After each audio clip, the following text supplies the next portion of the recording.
அரிதாரத்தை பூசிக்கொள்ள அரிதாரம் நண்பர்கள் எல்லாருக்கும் வணக்கம். நம்ம ஒவ்வொருத்தருக்குள்ளேயும் கலந்து கிடக்கிற தமிழ் பாரம்பரிய கலையான இந்த நாடக கலையை எதிர்கால தலைமுறைக்கு பதிவு பண்ணணுன்ற நோக்கத்தோட எங்களுடைய சுய செலவுல அரிதாரம் யூடியூப் சேனலை நடத்திட்டு வரோம். இந்த நாடக பதிவுகளை நாங்க தொடர்ந்து செய்யணும்னு நீங்க நினைச்சீங்கன்னா இந்த QR கோடை பயன்படுத்தி உங்களால் இயன்ற உதவியை செய்து எங்களுடைய இந்த பணிக்கு ஆதரவு கொடுக்குமாறு அன்போடு கேட்டுக்கிறோம்.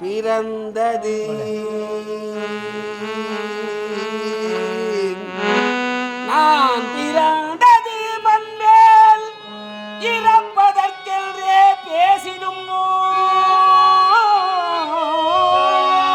பிறந்தது மண்மேல்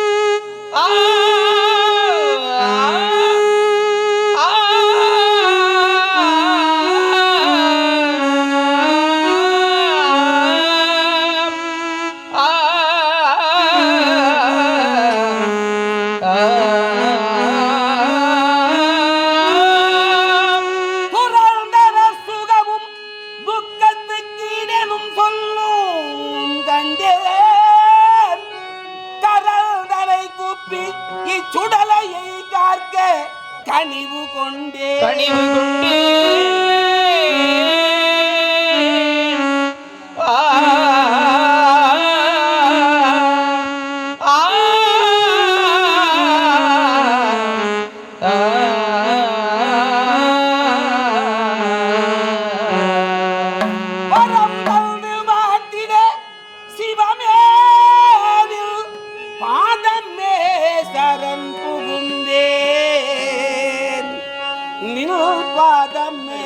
சரண் புகுந்தே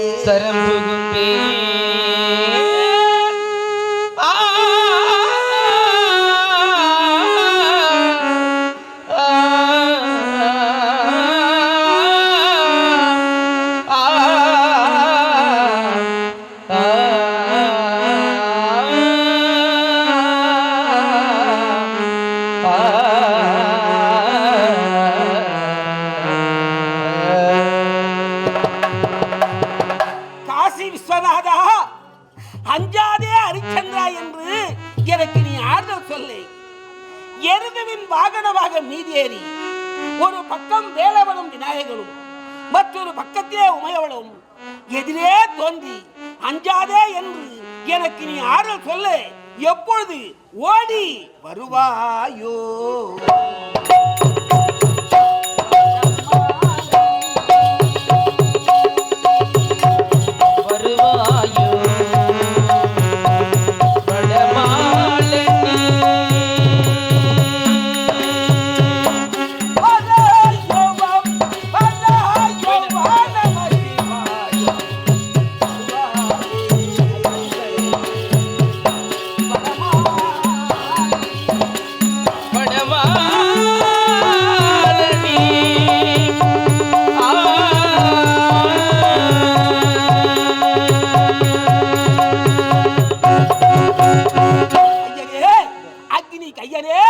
பிரம்ம கபாலத்தை கரத்திலேந்து எடுத்த பித்தரே, தில்லை அம்பலத்தில் திருத்தாண்டவ புரிந்த தில்லை நடராஜனே, காசி விஸ்வநாதா என்று கதி என்று உன்னை நம்பி வந்தேனே.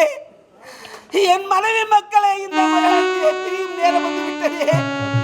எனக்கு யார் இருக்கின்றார்கள் இறைவா?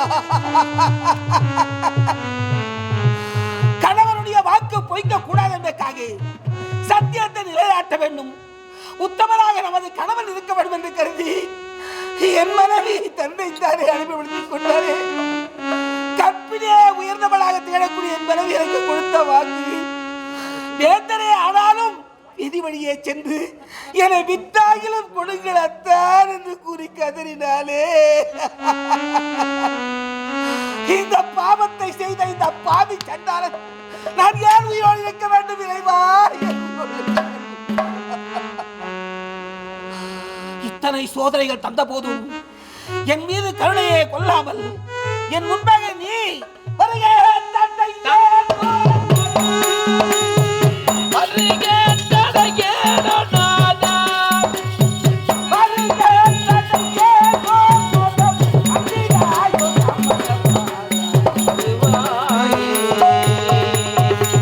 வடமாலனி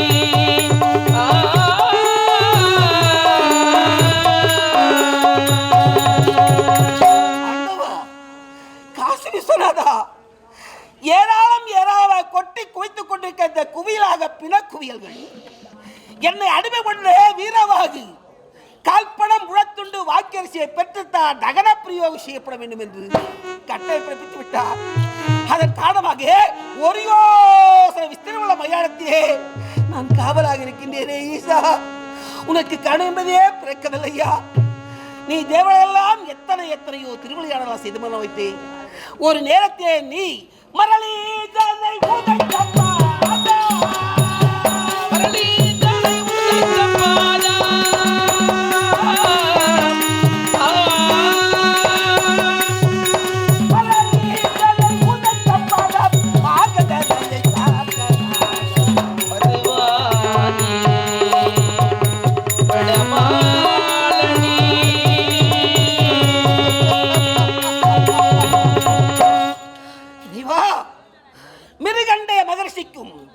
மருத்துவதி அம்மையாருக்கு மகனாக பிறந்த மார்க்கண்டேயனுக்கு என்றும் 16 என்ற வயதை அனுபவிக்க வேண்டும் என்பதற்காக நீ நடத்திய திருவிளையாடல் ஒன்றா இரண்டா? அவருக்கும் ஆயுட்காலம் முடிந்து விட்டது. ஆயுட்காலம் முடிந்து விட்டது என்பதற்காக தென் திசைக்கு கிழக்கூடிய எமதர்மனோ எருமைக்கிடா வாகனம் மீதேறி எதிரே தோன்றி, அதே மார்க்கண்டேயா உனது ஆயுட்காலம் முடிந்து விட்ட வா என் உலகம் அழைக்கே. பேசாதீங்க கேட்டு செவி சாய்க்காமல் அரகரா சிவசிவா காசி விஸ்வநாதி என்று உனையே கதி கலங்கி துதித்துக் கொண்டிருந்தாரே. அப்போது என் வார்த்தைக்கு மதிப்பில்லையா என்று கோபம் கொண்டு அந்த காலன் யமதர்மன் 2வது பாசக்கை வீசும்பொழுது அந்த பாசக்கை இருக்குமிடம் மாய்கையாய் மறைத்தார். ஆண்டவன் கட்டளை, அவருடைய கட்டளையற்றளவா நாம் செயல்படுகின்றோம். என்ன ஆணவ செருக்கு இருந்தால் இத்தகைய காரியத்தை செய்வாய் மார்க்கண்டேயா? உமது பக்தியா எனது சக்தியான சோதிக்கை இதோ உரைப்பா என்று கோப கண்கள் பொறிக்கை 3வது வீசும்பொழுது அந்த பாசக்கையாது சிவலிங்கத்தையே சேர்த்து அந்த சிவலிங்கமோ படீரென்று வெடித்து எதிரே தோன்றிய காலை எட்டி உழைத்த பாதாரம் இந்த படைத்த பரமேஷா. இந்த பரம பாதகம் செய்த விதை என்று எனக்காக இத்தனை சோதனை. குலத்துக்கு ஒரு மகனாக பிறந்தாரே, என் மகனை பார்க்க முடியவில்லையே, என் மனைவியை பார்க்க முடியவில்லையே. அது மட்டுமா, தேவனை காக்க வேண்டும் என்பதற்காக திரிபுர தகனம் செய்தவன் அல்லவா? திரிபுர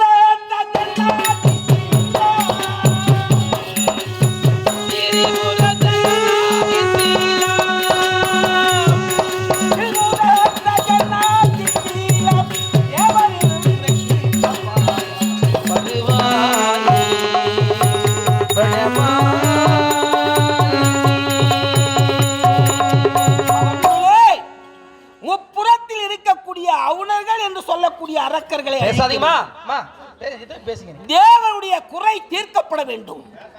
தேவர்கள் குறை தீர்க்கப்பட வேண்டும் என்றால் 33 கோடி தேவர்களால் ஒன்று கூடி தேர் ஒன்று ஏற்படுத்தினார்கள். அந்த தேரிலே சிவபெருமானத்தை எழக்கூடிய உன்னை போர் வீரனாக அமர்த்தி வில் வாள் ஈட்டை கவசம் என்று சொல்லக்கூடிய ஆயுதங்கள் எல்லாம் கொடுத்து ஓம் மரகரா என்று ரதத்தை இழுக்கின்ற சமயத்திலே ரதமானது அச்சு இரு பிளவாய் முறிந்ததா. அந்த வழியாக வந்த நாரதரை கேட்டு விநாயகனை நினைக்கவில்லை, ரதமானது புறப்படவில்லை. சாரி, விநாயகனை அழைத்து கேட்ட பொழுது முக்கண் கொண்ட ஒருவருக்கு பலி கொடுத்தால்தான் இந்த தகன பிரியும் ரதமானது புறப்படும் என்று சொல்ல, முக்கண் கொண்ட மூலாதார பொருள் அந்த உமா மகேஸ்வரன் சிவனையே பலி கொடுத்து விட்டால் தேவர்களை காப்பது யார்? ஆகையினால் இதற்காக இந்த வார்த்தை மழலையின் வார்த்தை. விநாயகன் சொல்லும் வார்த்தையை கேட்டு கண்களிலே ஆனந்த பஷ்பம் என்று சொல்லக்கூடிய ஆனந்த துளிர்கள் ஒரு பக்கம் தோன்றியது. தேன் கனி என்று சொல்லக்கூடிய தேங்காயாகவும் மற்றொன்று ருத்ராட்ச மணிகளாகவும் 3 முகம் 5 முகம் 7 முகம் என்று சொல்லக்கூடிய ருத்ராட்சம். ஏன் சிவனுடைய நாமதேயம் சிந்தையிலே இந்த நெஞ்சியை குளிர் கொண்டு என்பது. இதோ மகாரா அமர்ந்திருக்கக்கூடிய ஐயா எப்பொழுதும் அமர்ந்திருக்கார். அப்படி சிவசிவா சிவசிவா என்று சொல்லும்போது அபயம் என்பது ஆபத்து என்பது நேராது என்பதற்கு உதாரணம் கட்டுவதற்காக அந்த தேங்காயையும் ருத்ராட்சத்தை ஏற்படுத்தினாயே. அந்த தேங்காயிலே 3 கண்கள் படைக்கப்பட்டாய். என்றோ தோன்றியது அந்த தேங்காய் என்றோ வெட்டப்பட்டது தேங்காய் கீழே விழுந்து நாட்கள் பல உண்டோடி விட்டது. ஆனாலும் அதனுள்ளே பரிசுத்தமாக இருக்கிறது. அப்படி என்றால் மனிதனுடைய உடலிலே பரிசுத்தமாக இருக்கிறது. ஆணவம், கர்மம், மலம் சொல்லக்கூடிய 3 மலங்கள் இருக்கிறது. ஆணவத்தை அகற்ற வேண்டும். ஓடுவோன்று தேடுவது ஆணவம். அதன் உள்ளே இருக்கிறது வெண்மையாக இருப்பது கர்மம். நாம் செய்த தீவினை அது சிலது பழுத்து போகலாம், அழுகி போகலாம், மாறி போகலாம், கலர் மாறி இருக்கலாம். இருந்தாலும் அதனுள்ளே பரிசுத்தமான நீர் இருக்கிறது. அந்த பரிசுத்தமான நீர் தினமும் தன் இதயத்தை எடுத்து ஆண்டவனுக்கு சமர்ப்பிக்க முடியுமா? அது போன்றுதான் தன் இதயத்திலே குடிக்கொண்டிருக்கக்கூடிய சிவனுக்கு, அந்த சிவபெருமானுக்கு தேங்காய் நீர் பரிசுத்தமான நீராக அர்ச்சனை செய்கிறேன் ஆண்டவா, இதை பாதுகாக்க வேண்டும் என்று சொல்வதற்காகத்தான் தேன்கனியை உருவாக்கினார். இதையெல்லாம் கேட்டு மகிழ்ந்த போது அந்த விநாயகன் முக்கண் கொண்ட ஒருவரை முதலே பலி கொடுக்க வேண்டும். தேங்காயை உடைத்தார்கள், பலி கொடுத்து விட்டார்கள். ஆஹா, எந்த ஆலயத்திலே இந்த தேங்காய் உடைத்தாலும் எனக்கே சமர்ப்பணம் ஆக வேண்டும் என்று விநாயகன் கேட்க சிரித்த முகத்தோடு புன்முறுவலோடு தோன்றினான்.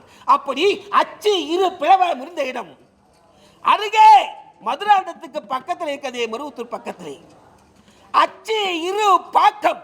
அந்த அச்சு இரு பாக்கத்திலே ராஜகிரி ஈஸ்வரனை காட்சியளித்த பரம்பொருளே, எத்தனையோ திருவிளையாடல்கள் எப்படியெல்லாம் செய்திருக்கின்றாய். ஆனால் என் குடும்பம், இந்த மரத்திற்கின்ற இந்த ஹரிச்சந்திரன் என்ன பாவங்களை செய்தேன், என்ன தீவினை செய்தேன், எதற்காக என் மனைவியை மறைத்தாய், என் மகனை பிரித்தாய், சத்தியம் என்று சொல்லக்கூடிய 5 எழுத்து மந்திரத்துக்காக கடமையோடு செய்த எனக்காய் இந்த சூழ்நிலை, எனக்காக வேதனை. பக்தர்களே, சித்தர்களே, பட்சிகளே, உங்களில் ஒருவருக்காகிலும் மனம் இறங்கி இந்த பரம பாதகன் படும் வேதனை அந்த மும்மூர்த்தி தேவனுக்கு என் நிலைமையை யார் போய் சொல்லுவார்?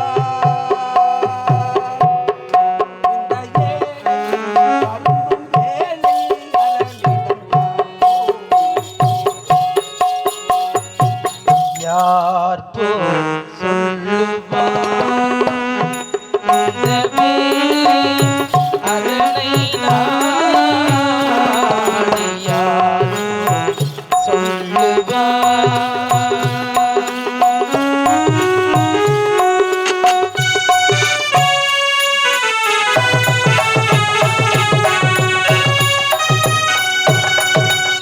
பரம்பொருளே, உமாமகேஸ்வரா, இந்த சத்தியத்தை காப்பாற்ற என்பதற்காக எதையெல்லாம் பிரிந்தேன் தெரியுமா? எதையெல்லாம் பிரிந்தேன்? பார்த்தனிலே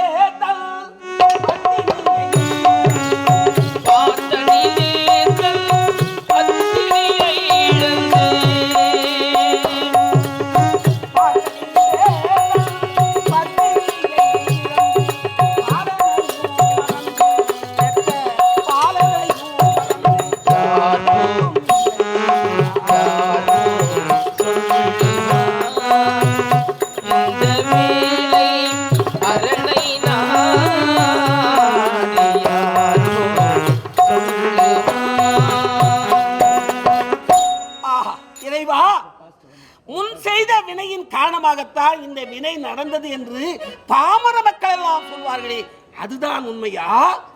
அல்லது நீ எனக்கு விதித்தாய விதி இதுதான் விதியா? விதியே உனக்கு ஒரு முடிவு